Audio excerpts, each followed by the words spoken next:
There are 8 of you. Right now, at this exact minute, there is $125,000 sitting on a table with your names on it. And one of you is going to break first. The only question is which one. I am talking to the friends who were on Horn Island on the 4th of July. I am talking to the second boat if there was a second boat.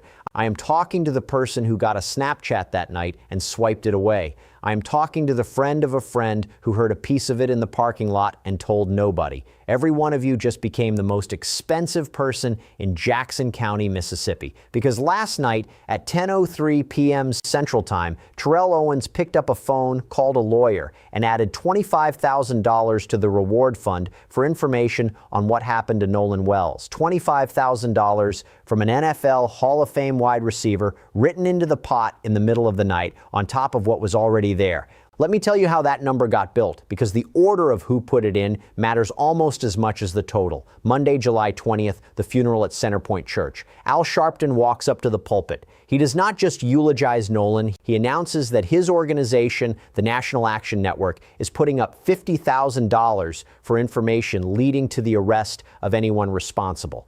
$50,000. That is the opening bid. That is the number that tells everyone else in the country this is a real case and it is not going quiet. Same day. Tyler Perry, the filmmaker, matches it.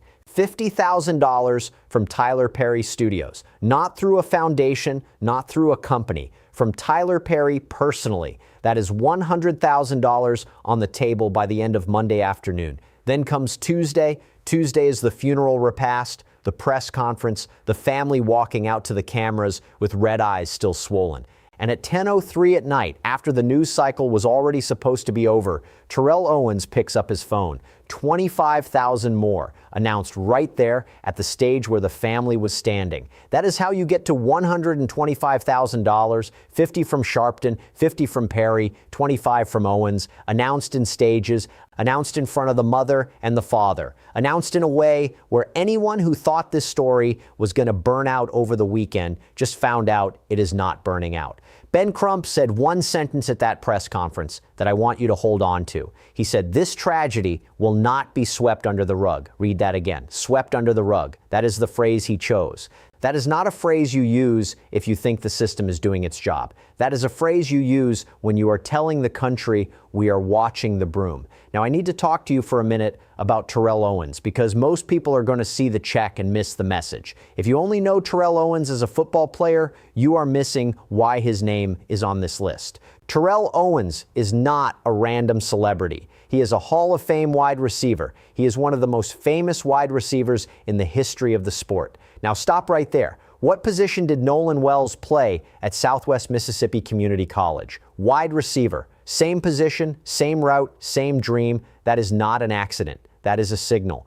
When Terrell Owens puts $25,000 into a reward fund for a 19-year-old kid he never met, and that 19-year-old played the exact position he played, he is telling every young black wide receiver in this country, this could have been me and this could have been you, and we are not letting it go. That is a brotherhood statement. That is not a photo op. Look at the photo from that press conference. Owens is not standing off to the side. He is standing right behind the family, right behind Ben Crump, right behind Al Sharpton. His body is inside the frame. That placement is deliberate. That is a man saying, I am here as part of the story, not next to the story. Now let me tell you what a bounty actually does.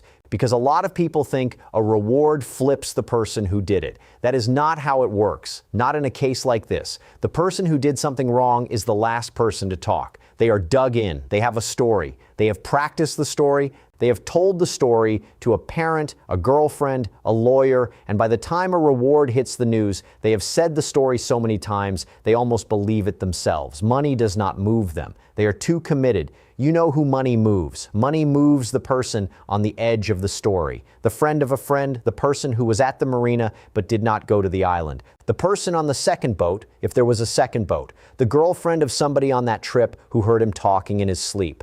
The cousin who saw the group post something to a private story on Snapchat before it deleted and thought nothing of it at the time. That is who a reward flips. Second-degree witnesses, people who are not going to jail, people who lose nothing by telling the truth and gain a very large check. That is who is sitting at home tonight, this morning, right now, doing the math in their head.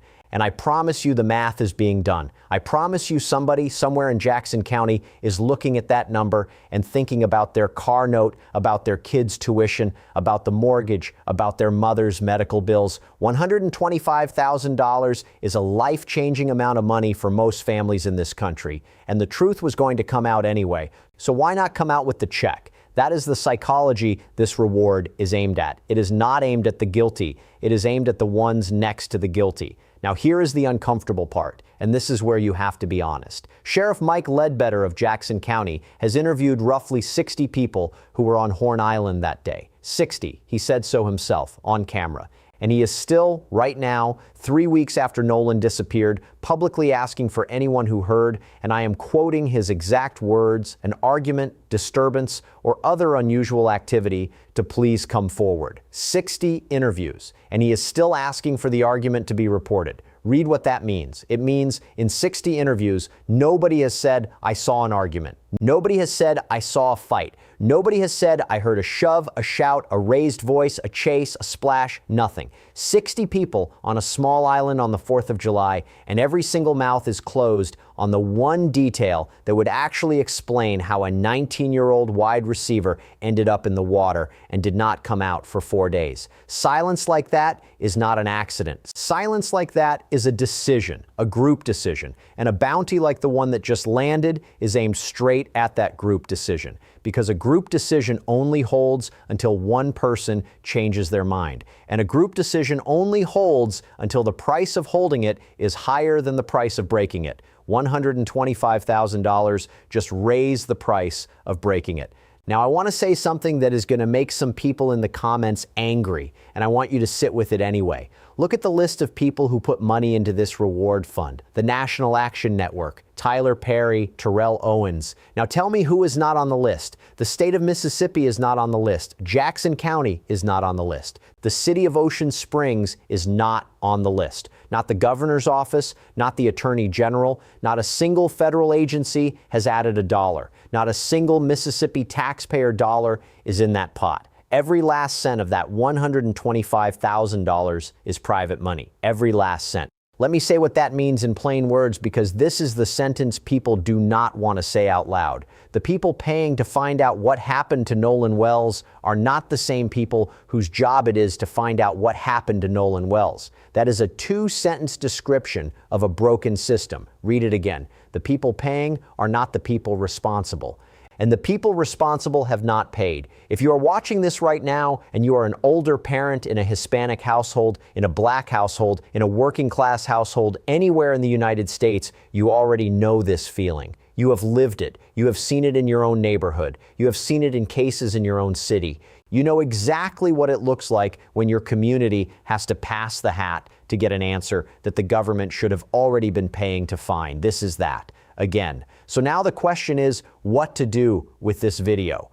And this is the part that matters more than anything I have already said. If you were on Horn Island on the 4th of July, call. If you were at the marina that day, call. If you were on a second boat, call. If you got a Snapchat from someone in that group that night and it disappeared before you looked at it a second time, call. If you heard something in a parking lot, in a bathroom line, at a store, at a cookout, at a job site since the 4th of July that lines up with any of this, call. The Ben Crump legal team has a tip line. BenCrump.com, 888-991-1772. Anonymous is fine, encrypted is fine, first name only is fine. If you would rather go through the sheriff, that number is 228-769-3065. Same rules. Anonymous is accepted. $125,000 is not a small amount of money. It is a house down payment. It is a car paid off. It is a semester of college for 2 kids. It is the difference between struggling and breathing. And the people who put it up did not put it up because they wanted to. They put it up because the state of Mississippi did not. Somebody watching this knows something. That is a mathematical near certainty at this point. 60 interviews, no argument reported, but a 19-year-old is dead. Somebody knows. Maybe it is not the person you think. Maybe it is not the one you would guess. Maybe it is the quiet one who came home from the island and never talked about it and has been strange ever since. Look around your own life right now. Somebody in your circle got quiet after the 4th of July. Somebody in your circle stopped posting. Somebody in your circle changed their number. Somebody in your circle deleted their social.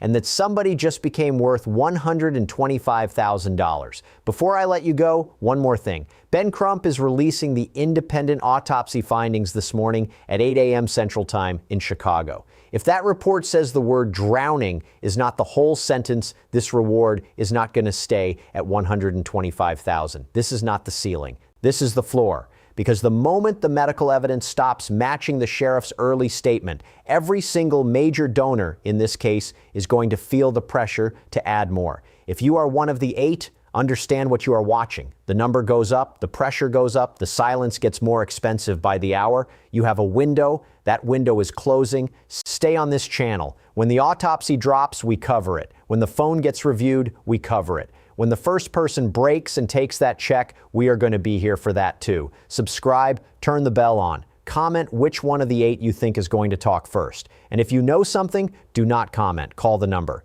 bencrump.com, 888-991-1772. Somebody on that island is now worth $125,000. It is only a matter of who moves first.